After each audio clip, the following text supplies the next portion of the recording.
I'm gonna get it right now. Where are my scissors? Where are my scissors? Where are my scissors at? Are you interested in watching me cut my locks? Well, great, because that's what I'm doing in this video. Now, the last time I even trimmed my hair was well over 12 years ago. And I think that's one of the reasons why my hair looks so uneven in the back, and also why it doesn't really frame my face that well. So as my locks have matured, I have definitely been wanting to cut them off. Now, I'm super nervous that I'm going to accidentally cut off way more hair than I want to, because girl, this is only supposed to be a trim. So I'm gonna try to part my hair along my original sections, more or less. So I'm hoping that by cutting along that original grid, I will be able to give myself a gradual yet symmetrical face framing Microlocs trim and not cut too much off. So before I start chippity chopping my hair off, I'm gonna talk about how my hair has changed between 4 years locked and 4.5 years locked, because the way that my hair has changed is actually one of the reasons why I'm deciding that it's time to trim. And I'm going to be dropping some tips that I thought were useful. But before we go any farther, let me introduce myself. Hello team, I'm Queenie Lume. I self-installed 668 Microlocs on my head all on my own using the interlock method in January of 2020. And I recorded and uploaded the entire process in a series of 7 videos, which you can find on my YouTube channel. I also made a 2-part video series all about how to create and craft your own custom Microlocs, Sister Locks inspired grid. I also created downloadable grid templates, which you can find on queenieleme.com. These are great for anyone who's a visual learner, or also just because you want to plan out your grid. Launching right into how my hair has changed between 4 years locked and 4.5 years locked, I have a question for you. Does braiding and banding speed up your ends locking or slow down your ends locking? Over the past 6 months, my opinion on this question has actually changed. So here's a little context. So I've used 3 different ways of braiding and banding over the course of my journey. At first, when I was newly installed, I would braid and band before I washed my hair. Then around 1.5 to 2 years, I started braiding and banding after I washed my hair. And then just about 6 months ago, I stopped braiding and banding completely, which means now I wash my hair loose and I dry my hair loose. And what I found after I stopped braiding and banding is that my ends started closing up. Most of my ends before that were like just cute little coils, but now that's disappearing. So these ones are still open because they're the small locks in the front. But these locks in the back are closed, or at least mostly closed. So it's my belief that braiding and banding actually kept my ends from closing. And it's because my ends are now more closed that I now feel like I can trim my Microlocs. Eee! But anyways, what do you say we get along to the terrifying part? I mean, fun part. Let's get to the fun part. What do you think? Okay, so first I'm going to part my hair down the middle and have it fall where it naturally would. Okay, so this one.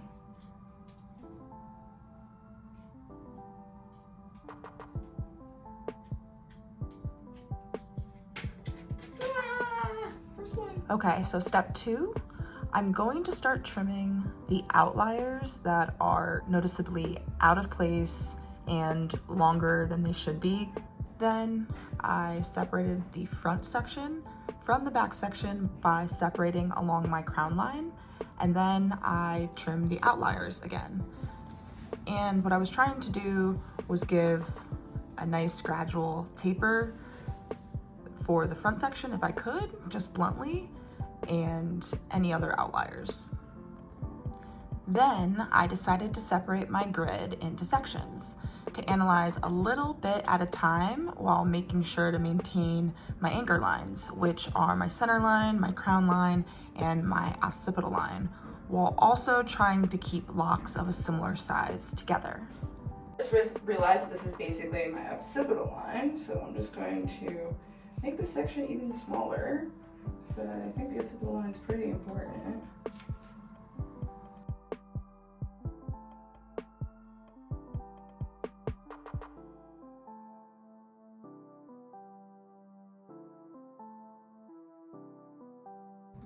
this ended up being a little bit of a grid check. Quick note, in order to do this well, you're going to need to be able to see literally every single angle of your head simultaneously. So I didn't explain this in the beginning of the video, but as you can see, I have a three-way mirror in front of my face. I also have a mirror on the door directly behind me, and I'm able to see what you guys are currently seeing from my camera phone being projected onto an iPad that I have on the sink right in front of me. So through all of those different visual aids, I'm basically able to see 360 degrees. Okay, so the entire back is now complete. Okay, starting on the front, I'm gonna try to line it up with the ones in the back.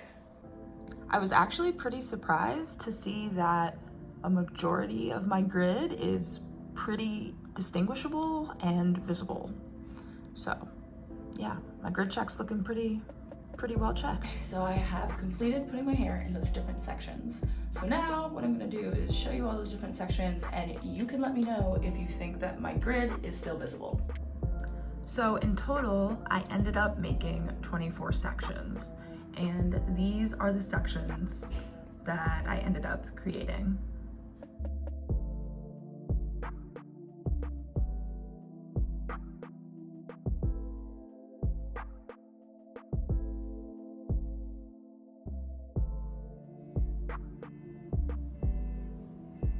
And the final one is row 5, all the way on the top. Okay.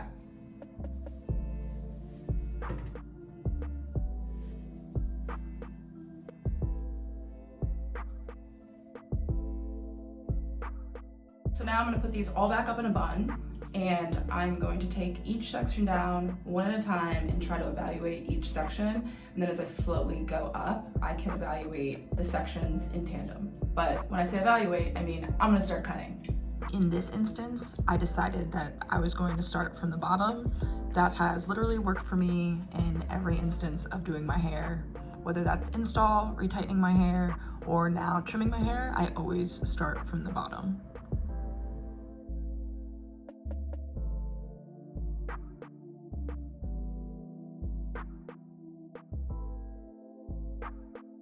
Something that I'm doing is that when I have my hair down like this, I try to mark on an individual dread where I want to cut it with my fingers, and then I take my scissors and I put my scissors right where, when I stretch the hair, right where my fingers end.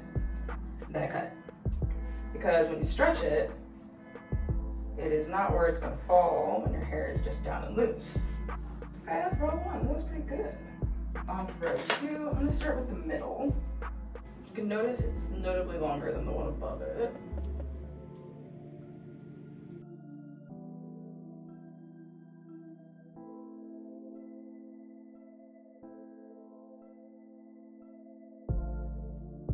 Last one on the second row.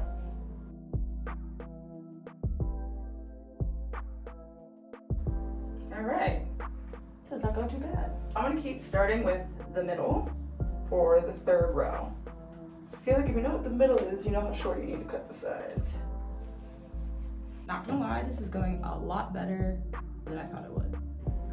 Okay, so now I'm gonna show you how I cut tapered layers into my hair as I go up.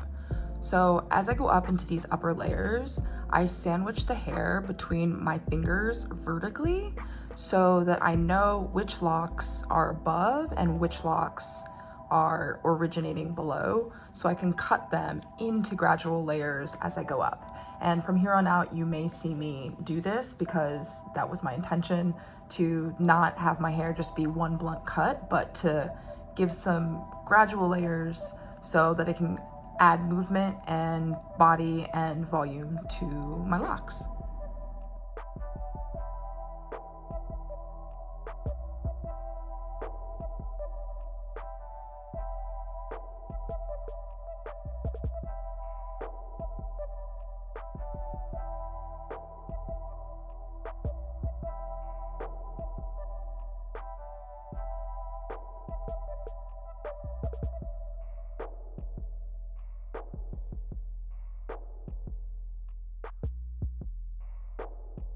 As I'm doing this, I'm noticing it's all about like tiny little tweaks. And that is what is keeping me from going scissor crazy. Now I'm taking this section that is basically above my civil line. So as I went up, it became harder and harder to tell where the layers originated from. So I was having a hard time telling where they were uneven and not properly layered. So I came up with using this white piece of paper, and it actually ended up being extremely helpful because it showed how each layer was uneven. So this is the first section in the front that I'm doing. Okay, now I'm gonna do the fourth row, which is these orange ones. You'll probably notice that I am constantly swinging my hair, and the reason why I'm doing that is to better see how the layers are interacting with each other and checking for the overall movement of the hairstyle. I think it looks pretty good. It looks pretty like evenly layered. I think it's got good movement. That looks good. Oh, we like that.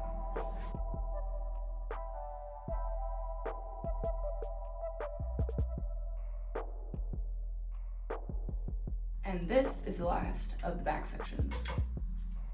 So as I did this entire trim, I was constantly measuring for symmetry on either side, whether it was in the back or with the sides or in the front.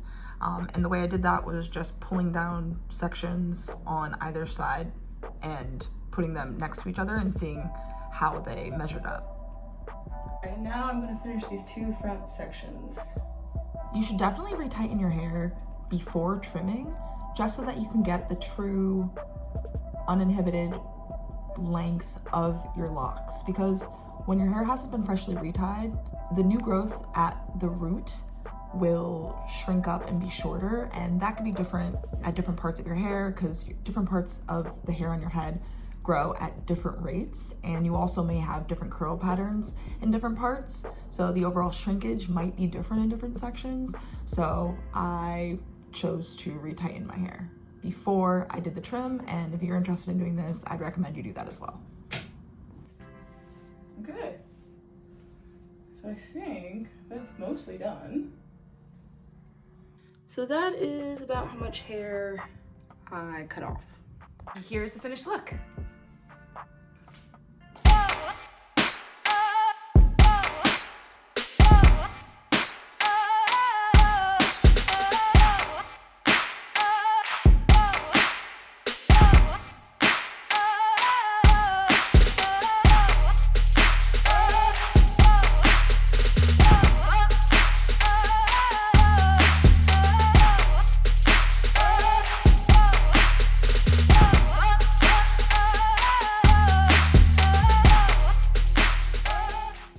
Of the end results, do you even notice that there has been any trim at all? It definitely took me a while. I would say it took me like at least an hour or two of cutting. So I would say that that part was hard just because I was trying to be so careful to not take off a whole bunch of length. You could cut them at an angle so they don't get cut off as blunt and they don't unravel in the future. Now I personally don't think that I'm gonna have really any problems with unraveling, just considering my hair type, but it was my original intention to cut my hair at an angle just to give the lock a more tapered look. I don't think anyone's gonna notice, but I just wanted to do that. But because I was trying to cut my hair from like behind, it was really hard for me to angle the scissors without cutting my other locks, so I just ended up doing blunt cuts. I do think that using the rubber bands was super helpful, so if I were to ever do this again, I would definitely do that again just to see what each individual section was doing and the length of those each individual sections. Definitely think that my hair looks a lot better being worn down now, just because of the way that the hair frames my face. What do you guys think? Here's a tip that I haven't heard anyone say, but I plan on keeping any and all hair that I cut from my head. So we'll see if those ever come in handy. Maybe I'll just have a bag of like weird little lock tips for the rest of my life. And now for the real reason that I wanted to trim my hair so I can part it on the side and have it look more layered. So let's see.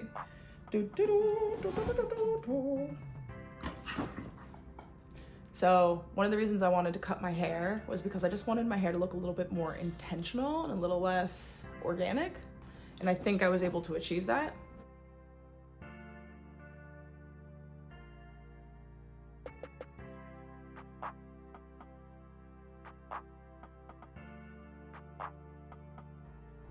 And I also think that my hair looks a little bit better when it's parted on the side. Okay, let's see what it looks. I do the other side.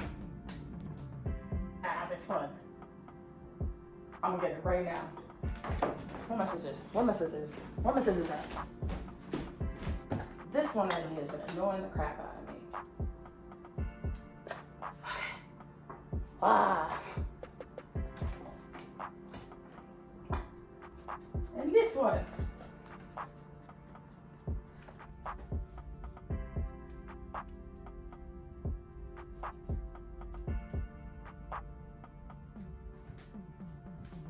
Oh, so something that's interesting is that I don't usually part my hair on this side because I don't usually think it looks good. But after trimming, I actually prefer my hair on this side now. Okay, everyone. Don't try this at home because these are blunt.